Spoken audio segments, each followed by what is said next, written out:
성경 말씀 요한계시록 1장 17절 봅니다. 신약성경 가장 마지막 책이죠. 요한계시록 1장 17절부터 20절 말씀 봅니다.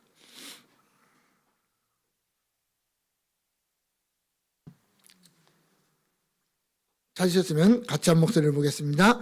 내가 볼 때 그의 발 앞에 엎드러져 죽은 자 같이 되매 그가 오른손을 내게 얹고 이르시되 두려워하지 말라. 나는 처음이요 마지막이니 곧 살아있는 자라. 내가 전에 죽었었노라. 볼지어다 이제 세세토록 살아있어 사망과 음부의 열쇠를 가졌노니 그러므로 내가 본 것과 지금 있는 일과 장차 될 일을 기록하라. 내가 본 것은 내 오른손에 7별의 비밀과 또 7 금촛대라. 7별은 7 교회의 사자요 7 촛대는 7 교인이라. 아멘. 오늘날 세상 참 어지럽게 돌아갑니다. 생각지도 않은 일들이 펼쳐지고 자고 일어나면 뭔가가 바뀌고 사건이 하나씩 터지고 하는 일들이 있습니다. 어떻게 보면 우리는 이 변화하는 세대, 이 어지럽게 돌아가는 시대를 따라가기가 너무나 따라가기가 벅찬 그런 시대를 살아가고 있는지도 모르겠습니다.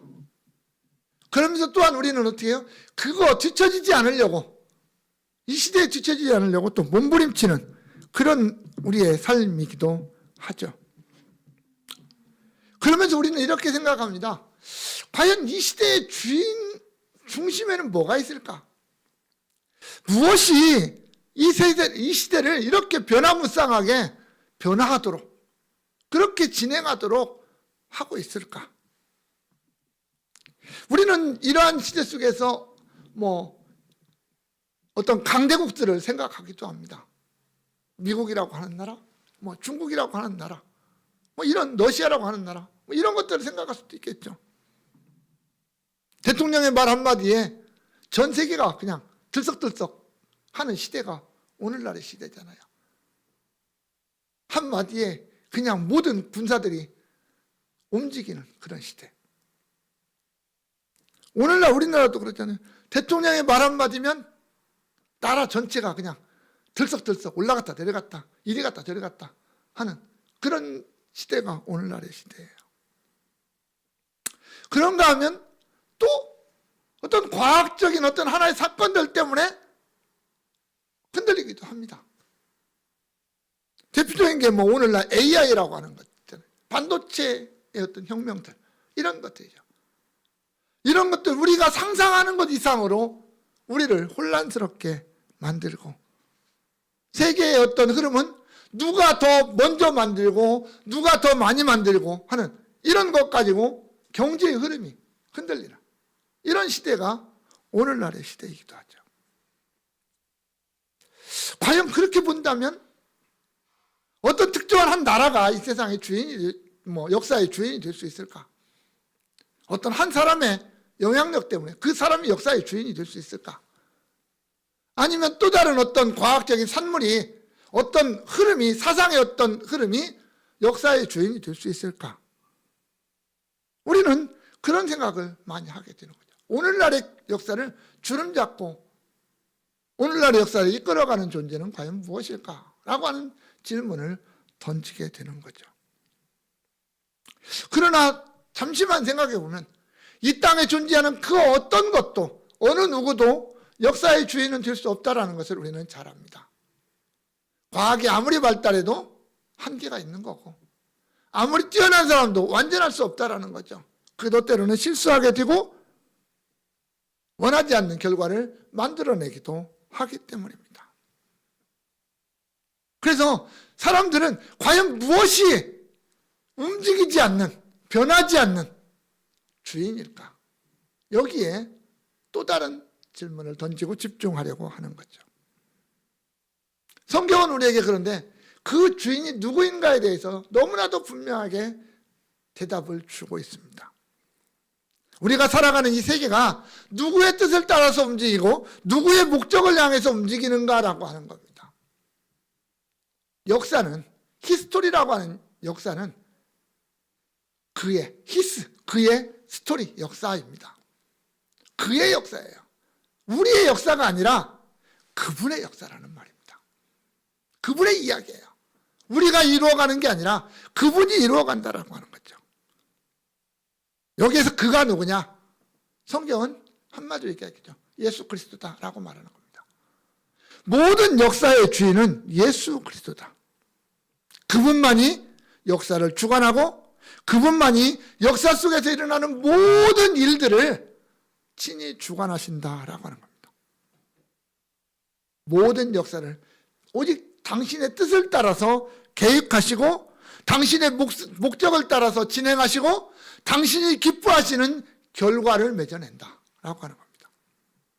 그래서 사도 바울은 로마서 11장 36절에서 그 하나님의 모든 역사들을 쭉 설명해놓고 마지막 결론을 내리기를 뭐라고 말하냐면 이는 만물이 주에게서 나오고 주로 말미암고 주에게로 돌아갑니다. 영광이 그에게 세세토록 있을지어다. 이렇게 고백합니다. 결국 모든 역사가 그로부터 출발하고 그로 말미암아 진행하고 그에게로 결과가 돌아가는데 그 궁극적인 목적은 그분의 영원한 영광에 있다라고 하는 겁니다. 따라서 우리의 고백이어야 된다는 거죠.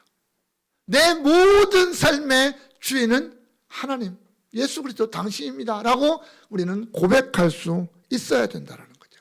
그게 어떻게 보면 우리 하나님의 백성들의 마땅한 고백이다 라고 할 것입니다.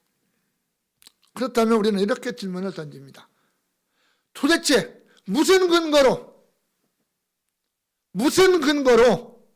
예수를 역사의 주인이라고 말할 수 있느냐라고 하는 거예요.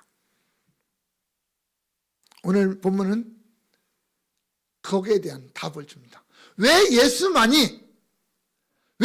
그리스도만이 역사의 주인이 될 수 있는가? 우리는 말씀을 통해서 그분을 바라보고 우리는 그분 앞에 당신만이 내 모든 삶에, 내 모든 역사에, 아니 이 땅의 모든 역사에 참 주인이십니다 라고 고백할 수 있기를 소원합니다. 본문의 배경은 사도 요한이라고 하는 예수님의 12제자 가운데 보통 우리가 예수님의 제자들을 이렇게 나열하면 베드로, 안드레, 야고보, 요한, 시몬 이렇게 나가는데 그 네 번째 등장하는 요한, 세베대의 아들 야고보와 요한, 그 중에 하나의 요한입니다. 우리가 전통적으로 알기로는 예수님의 12제자 중에서 가장 나이가 어렸던 제자, 그리고 예수님의 사랑을 가장 많이 받았던 제자라고 우리가 그렇게 알고 있는 이 사도 요한이 반모라고 하는 섬, 이 지중해에 있는 조그마한 섬입니다. 반모라고 하는 섬에 유배되어 있습니다. 당시의 세계는 노마를 중심으로 움직였습니다. 노마라고 하는 나라를 중심으로 움직였고 이 노마라고 하는 나라의 중심에는 황제가 있었습니다.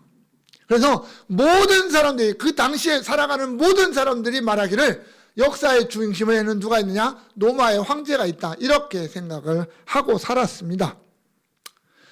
이 요한이 지금 반모섬에 유배된 것도 거기에 관련된 얘기입니다. 당시의 모든 사람들이 로마 황제가 퀴리우스 주다라고 고백하고 살았는데 이 예수쟁이들이 아니다라고 말하는 거잖아요.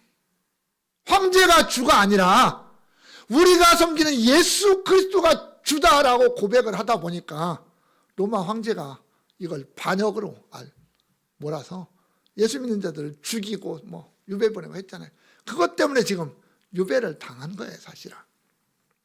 황제를 대적한다라는 거죠. 어느 날 반모섬에 있는 어느 날입니다. 그가 하나님의 예수 그리스도의 어떤 특별한 계시를 받게 됩니다. 그 어느 날은 주의 날이라고 되어져 있습니다. 오늘날 주일이겠죠. 물론 요한계시록 전체를 한 날에 한순간에 받은 계시는 아닐 겁니다. 아마 그 날로부터 시작해서 어느 일정한 기간 동안 받았겠죠. 근데 문제는 그 날에 그 주의 날이라고 부르는 그날, 오늘날 주일이라고 하는 이 날에 예수님이 사도 요한을 찾아오셨습니다. 외롭게 유배당해져 있는 사도 요한에 찾아오셔서 그에게 당신의 모습을 보여줍니다.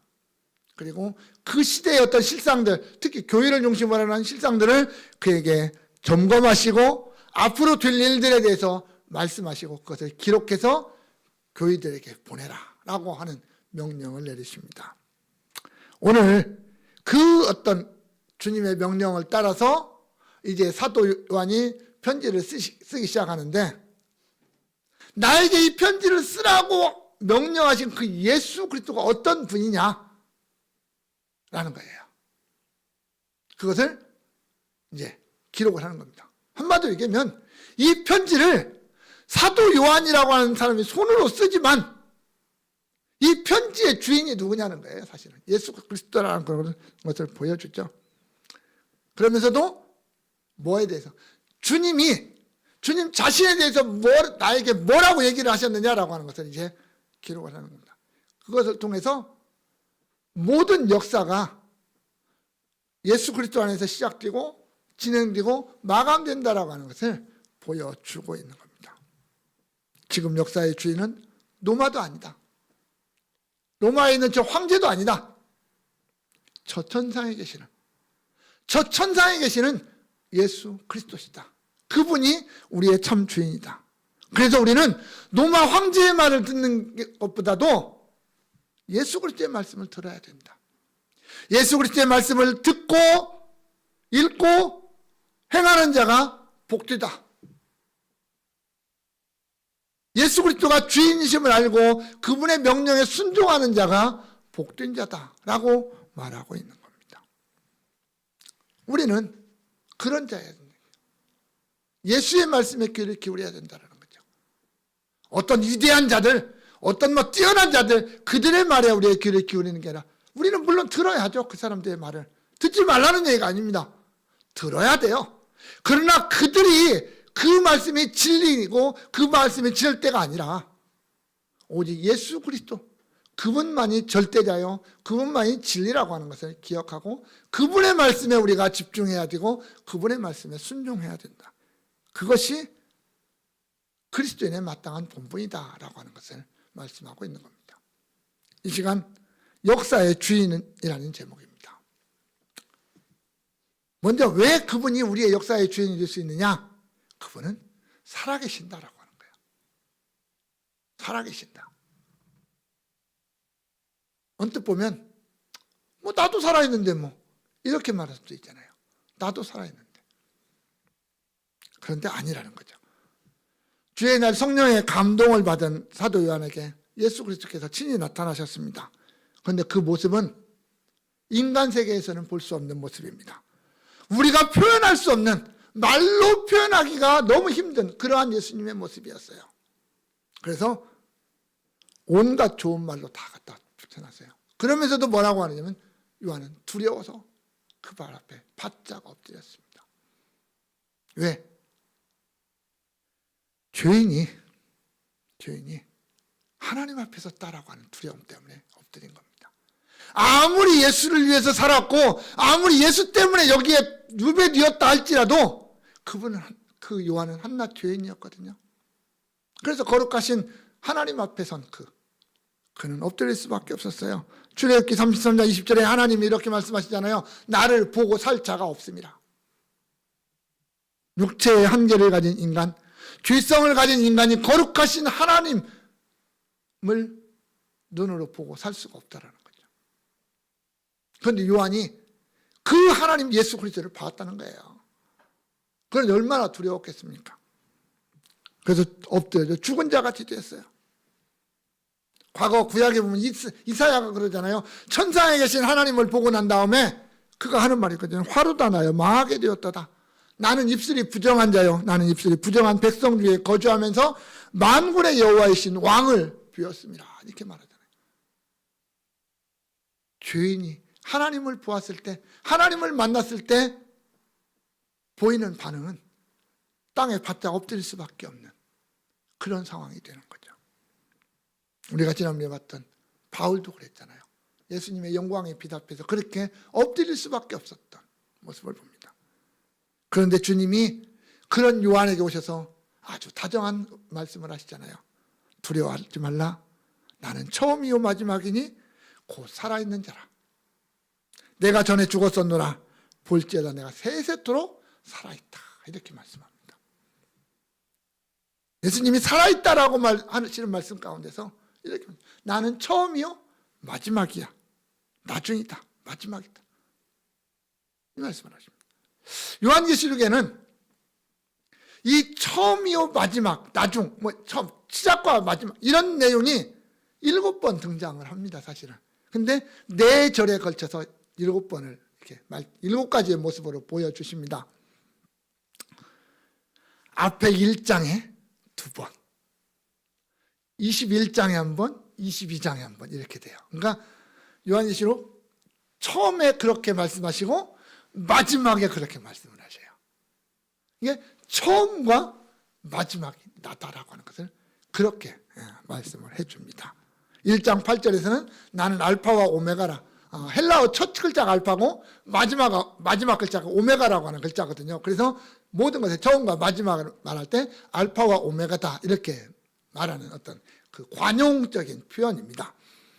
본문에서는 처음이요 마지막이라고 말씀하셨고 21장 6절에서는 나는 알파와 오메가요 처음과 마지막이라 이렇게 말씀하시고요.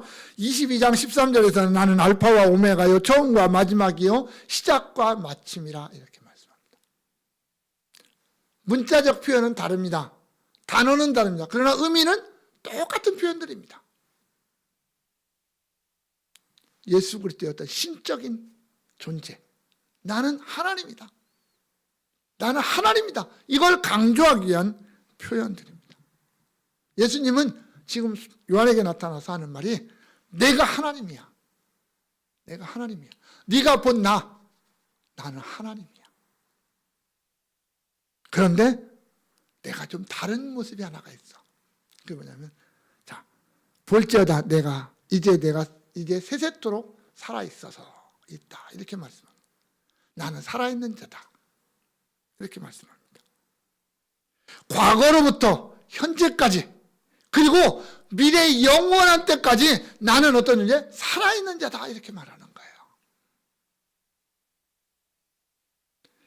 영원토록 살아있는 자, 이 세상에는 없잖아요. 아담도 죽었고요. 969세 살았던 무두셀라도 죽었습니다. 여러분, 아담이라는 사람이 930년을 살았는데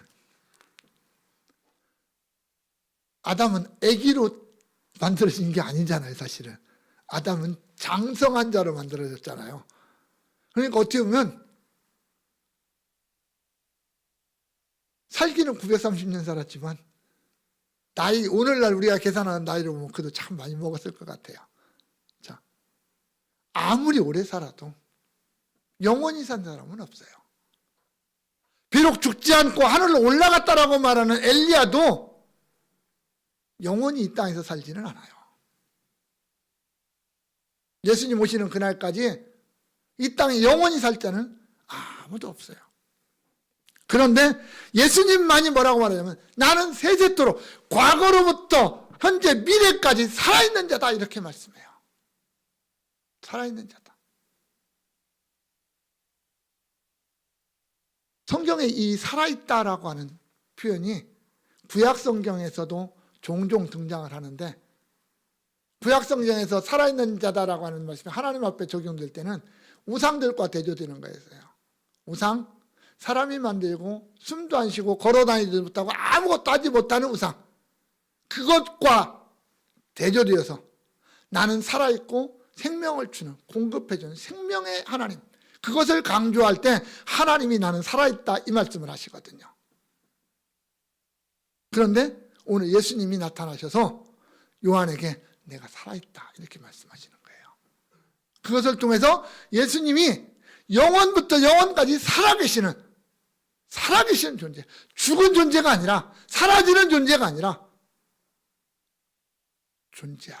존재하고 또 존재하는 살아있는 그런 역사하시는 그런 하나님이다라고 하는 것을 말씀하고 있습니다. 그런데 뭐라고 그래요? 내가 전에 죽었었노라 이렇게 말씀하시는 거죠. 내가 전에 죽었었다.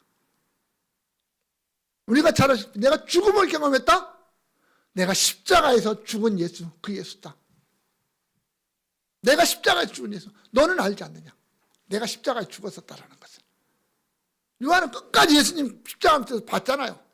좀 돌아가신 것을. 영존하는, 영원토록 살아있는 하나님이신데 내가 십자가에서 내가 죽었었다라고 말씀하셔요. 예수님이 사실 죽지 않아도 되신 하나님이잖아요. 하나님이 죽지 않아도 돼요. 하나님이 죽지 않았다고 해서 하나님의 영광에 조금도 손해가 되지 않아요.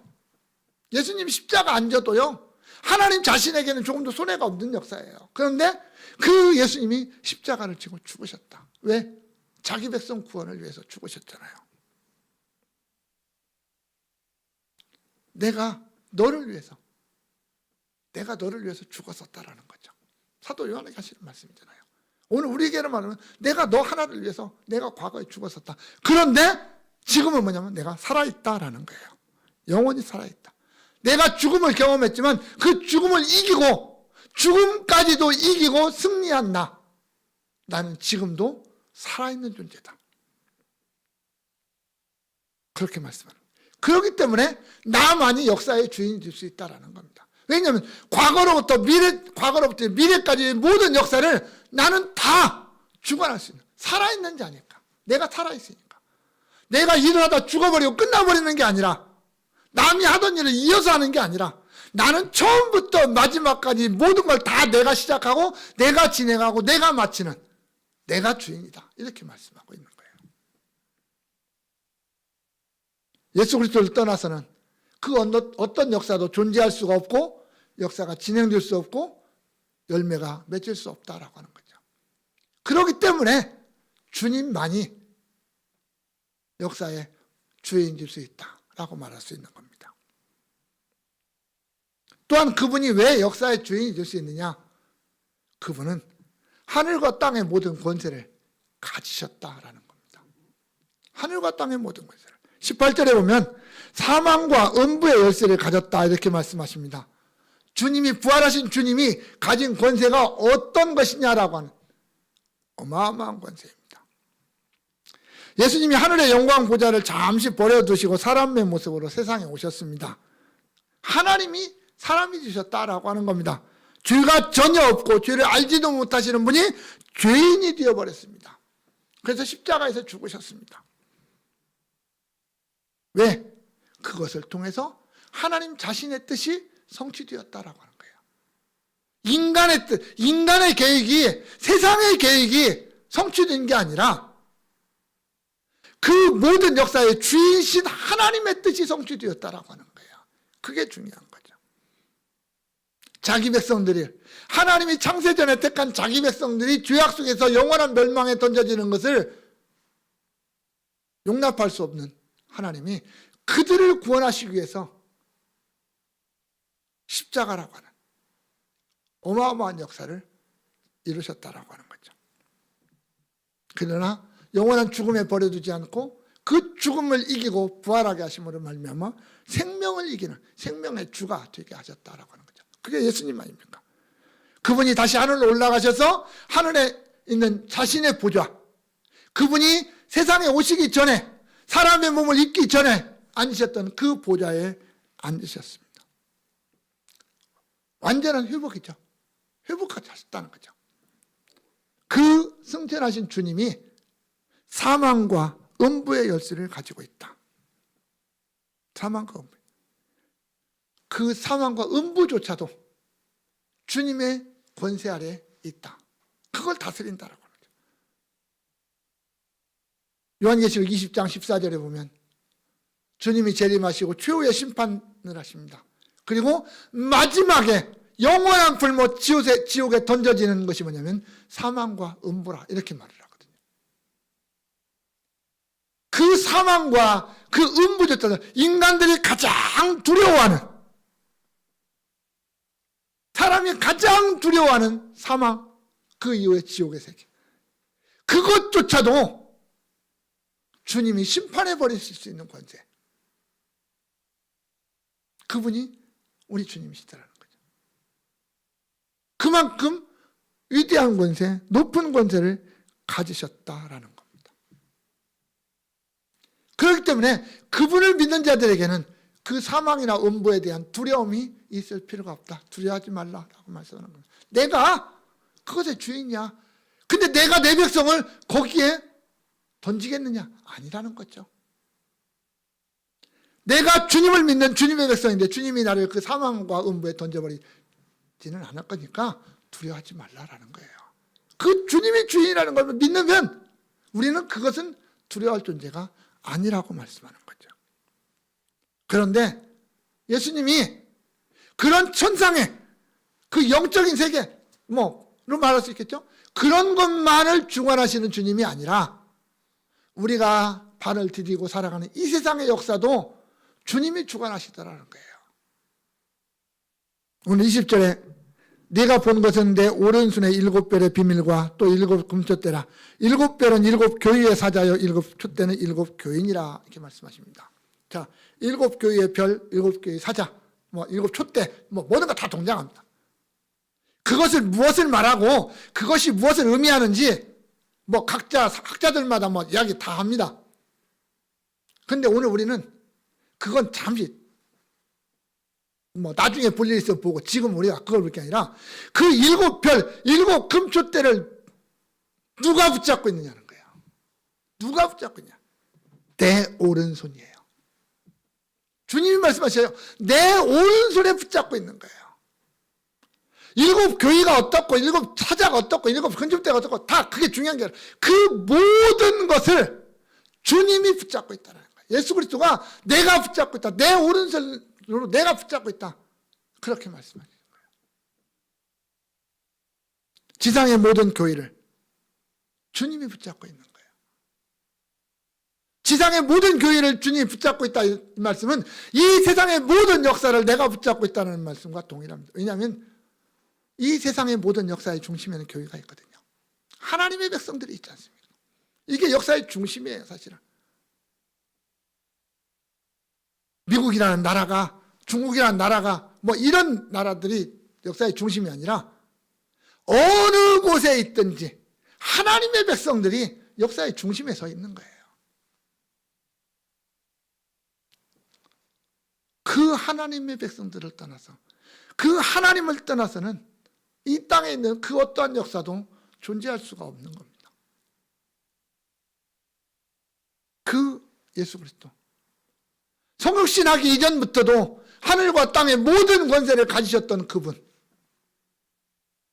그분이 잠시 유보해놓고 땅에 오셨잖아요. 세상에 오셔서 사람처럼 사셨어요. 그런데도요, 그분의 어떤 모습 속에서는 정말 하늘과 땅의 권세를 가지신 모습이 등장합니다. 죽은 자를 살려요. 이 땅의 그 어떤 권세가, 어떤 권력이 죽은 자를 살릴 수 있습니까? 이 땅의 그 어떤 의학이 죽은 자를 살립니까?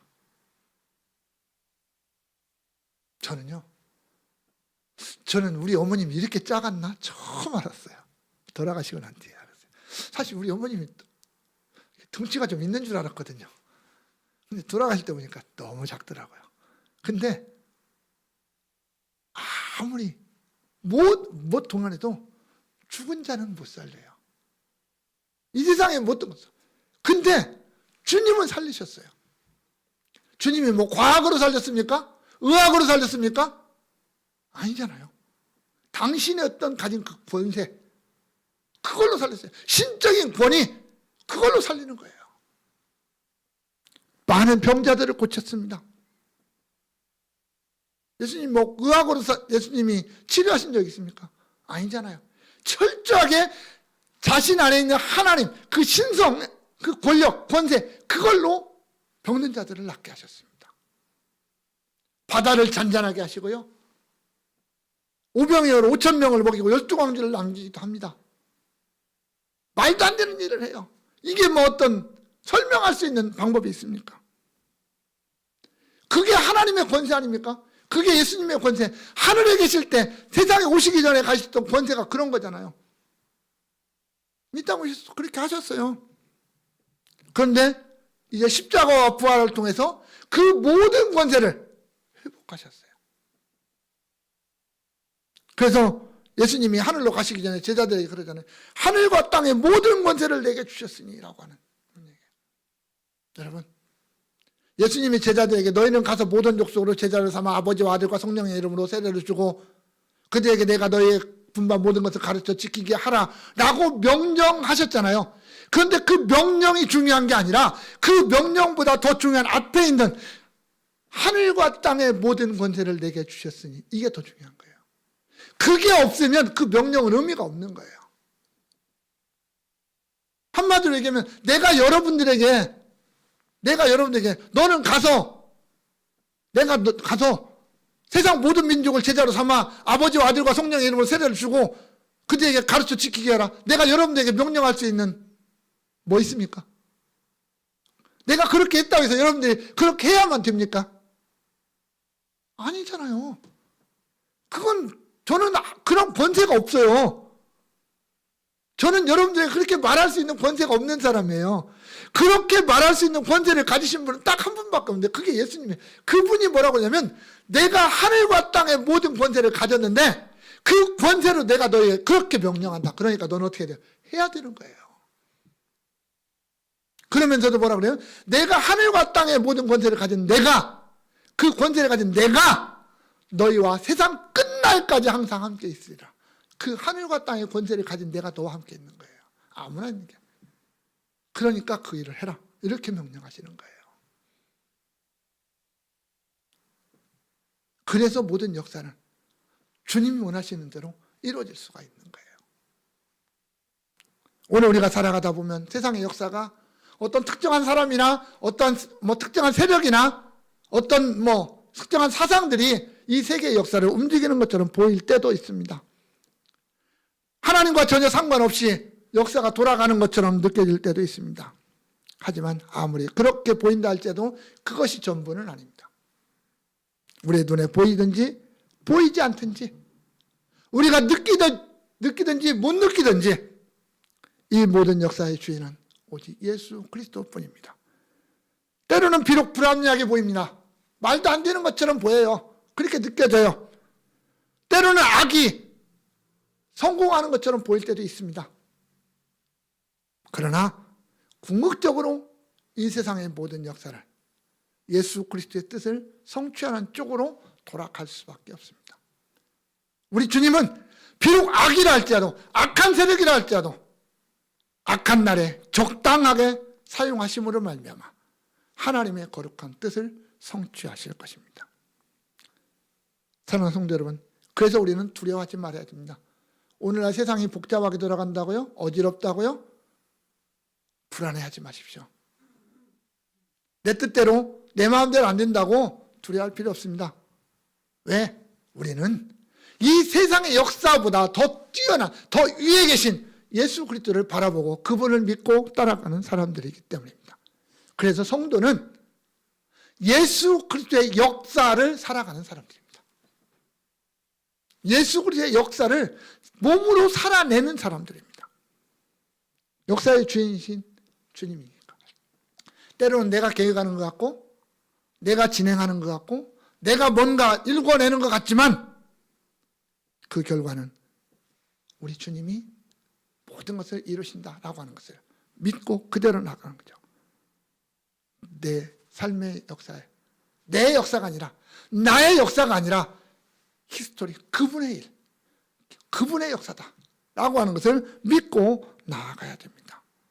때로는 우리에게 불합리할 수 있습니다. 때로는 나에게 고난이 될 수도 있고요. 나에게 어려움이 될 수도 있습니다. 아픔이 될 수도 있습니다. 그러나 그것이 나에게 고난으로 끝나고 아픔으로 끝나고 슬픔으로 끝나지 않습니다.